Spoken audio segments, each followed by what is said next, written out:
నువ్వు పాటలు పాడతావా? ఏంటండి మరీ అంత తేలిక తీసేశారు? మా ఆశ్రమంలో ఫంక్షన్లు జరుగుతున్నప్పుడు పెద్ద పెద్ద వాళ్ళు వచ్చినప్పుడు నా చేతే పాటలు పాడించేవారు.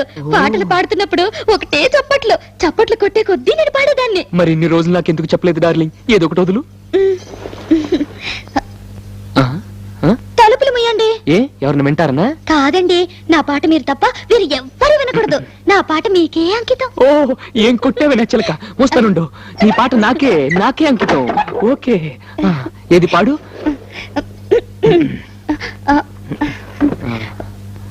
అబ్బా, మీరు నా మొహం అంక చూడకండి, నాకు సిగ్గేస్తుంది. నీ మొహం చూడకుండా ఇంకేం చూడమంటావే?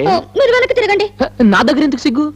మీరు వెనక్కి తిరుగుతాను, నేను పాడతాను. ఓకే ఓకే ఓకే, నా వీపు చూసి పాడు. దేవుడా దేవుడా, అమ్మా నాన్న లేని వాళ్ళం, కూడు నీళ్లు లేని వాళ్ళం, దేవుడా దేవుడా దేవుడా.